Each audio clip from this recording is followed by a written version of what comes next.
আল্লাহ পাক কালামে পাকের মধ্যে ফরমান, ওই কিয়ামতের ময়দানে সূর্যের গরমের নিচে শুধু দাঁড়ায় থাকতে হবে 50,000 50,000 বছর। 50,000 বছর, 50,000 বছর তাঁবুর কোনো ব্যবস্থা নাই, গাছের কোনো ছায়ার ব্যবস্থা নাই, ছাতার কোনো ব্যবস্থা নাই। আল্লাহ আমাদের সবাইকে মাফ করিয়া দাও। ওইদিকে জাহান্নাম গুরিম গুরিম আওয়াজ মারতে থাকবে। জাহান্নামের আওয়াজে কিয়ামতের ময়দানটা থর থর থর থর করে কাঁপতে থাকবে। এক একটা জাহান্নামের গলার মধ্যে 70,000 শিকাল লাগানো হবে। এক একটা শিকালের মধ্যে 70,000 ফেরেশতারা থাকবে। আল্লাহ মাফ করিয়া দাও। আল্লাহ পাক কালামে পাকের মধ্যে ফরমান, তাকাদু তামাইয়াজু মিনাল গায়জি কুল্লামা উলকিয়া ফিহা ফাউজুন সালাহুম খাজানাতুহা আলাম ইয়াতিকুম নাযীর ক্বালু বালা ক্বাদ জাআনা নাযীরুন ফাকাযযাবনা ওয়া কুলনা মা নাযালাল্লাহু মিন শাইইন ইন আনতুম ইল্লা ফি দালালিন কাবীর ওয়া ক্বালু লাউ কুন্না নাসমাউ আও নাকিলু মা কুন্না ফি আসহাবিস সাইর। জাহান্নামের মধ্যে রাগ চলে আসবে। এক একটা জাহান্নাম আর এক একটা জাহান্নামকে খাইয়া ফেলাইবে। জাহান্নামের আগুন 1 মাইল 2 মাইল উঁচা শোষ আওয়াজ করতে থাকবে। তাকাদু তামাইয়াজু মিনাল গায়জ, আল্লাহ তুমি মাফ করিয়া দাও। 500 বছর দূরের থেকে জাহান্নামের আগুনের ধাপ লাগবে। আল্লাহ মাফ করিয়া দাও।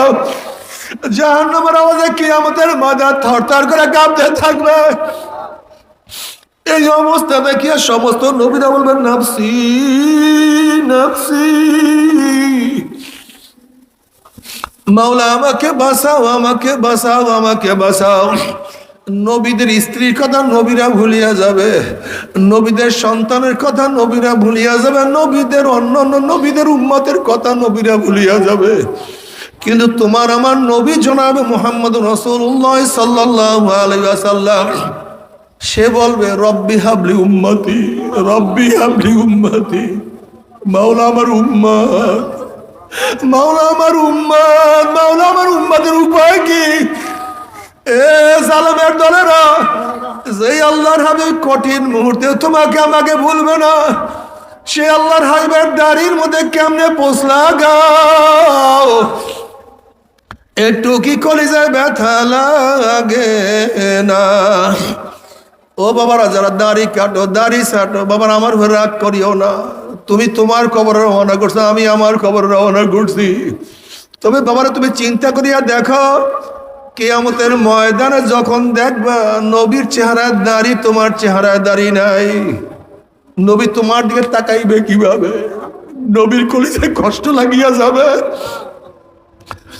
যখন দেখবা নবীর চেহারায় দাড়ি, তোমার চেহারায় দাড়ি নাই, লজ্জায় তোমার মাথা নত হয়ে যাবে।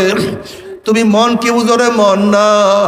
কিয়ামতের ময়দানে আল্লাহর হাবিবের কলিজায় আমি কষ্ট দেব না, লজ্জায় আমি মাথাও নত করব না। আজকের থেকে দাড়ি আর কাটবো না ইনশাআল্লাহ। কে কে নিয়াত করেন? নারায়ে তাকবীর, নারায়ে তাকবীর। আল্লাহ তুমি কবুল করিয়া নাও। নবী আলাইহিস সালাতু ওয়াস সালাম দোয়া কবুল করে আল্লাহ পাক বলবে, যাও জিবরাইল আমার হাবিবের কাছে পানিটুকু নিয়ে দিয়ে আসো। নবী আলাইহিস সালাতু ওয়াস সালাম যখন ওই পানি জাহান্নামের গায়ে ছিটা মারবে, জাহান্নাম ক্যাত ক্যাত ক্যাত ক্যাত করে পিছনে সরিয়া যাবে। আল্লাহর হাবিব বলবেন, মাওলা রে, যেই জাহান্নামকে লক্ষ লক্ষ ফেরেশতারা ধরিয়া রাখতে পারে না, এ আবার কোন কুদরতি পানি, কোন আশ্চর্য পানি, যে এই পানি মারার সাথে সাথে জাহান্নাম পিছনে সরিয়া গেল। আল্লাহ পাক ডাক দিয়ে বলেন, হাবিব গো, এই পানি কোন আশ্চর্য পানি না, কোন কুদরতি পানি না, এই পানি হলো তোমার গুনাহগার উম্মতের চোখের পানি। আল্লাহ তুমি কবুল করিয়া নাও। বাবারে, তুমি কি জানো চোখের পানির কত দাম? কিয়ামতের ময়দানে আল্লাহ পাক এক ব্যক্তিকে জাহান্নামের ফয়সালা দিয়া দিবে। অমনি চোখের একটা পশম বলবে, মাওলা রে, তোমার নবী সত্য বলছে না মিথ্যা বলছে? আল্লাহ পাক বলবে, আমার নবী যা বলছে সবই সত্য বলছে, মিথ্যা বলার তো প্রশ্নই হইতে পারে না। তখন চোখের পশম বলবে, মাওলা রে, তোমার নবীর ঘোষণা, মান বাকা মিন খাশিয়াতিল্লাহি হারামাল্লাহু তিলকাল আইনা আলান নার।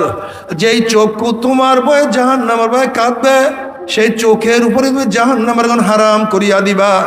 আমি চোখের পশম সাক্ষী দিতে আছি, তোমার এই বন্দার নামাজের দ্বারাইয়া কত কান্না কানছে, রুকুতে গিয়া কত পানি ঝরাইছে, সেজদায় পড়িয়া কত মাটি ভিজাইছে, ওয়াজ নসিহাতে বসিয়া কান্দিয়া কত বুক ভাসাইছে। এরপরেও তুমি তাকে কিভাবে জাহান্নামের ফয়সালা দিলা? অমনি আমার মাওলা বলবে, জিব্রাইল গোটা কিয়ামতের ময়দানের মানুষকে এলান করিয়া দে, জানাইয়া দে, অমুকের ছেলে অমুককে আল্লাহ পাক রব্বুল আলামিন শুধুমাত্র চোখের একটা পশমের সাক্ষীর কারণে আমার মাওলায় মাফ করিয়া দিছে। আল্লাহ তুমি বাহানা করিয়া তোমার বন্দাকে মাফ করবা, ওই বাহানার মধ্যে আমাদেরকেও ফালাইয়া দিও, ওই বাহানার মধ্যে আমাদেরকেও ফালাইয়া দিও, কোন রকমের মাফ করিয়া দিও, কোন রকমের ক্ষমা করিয়া দিও।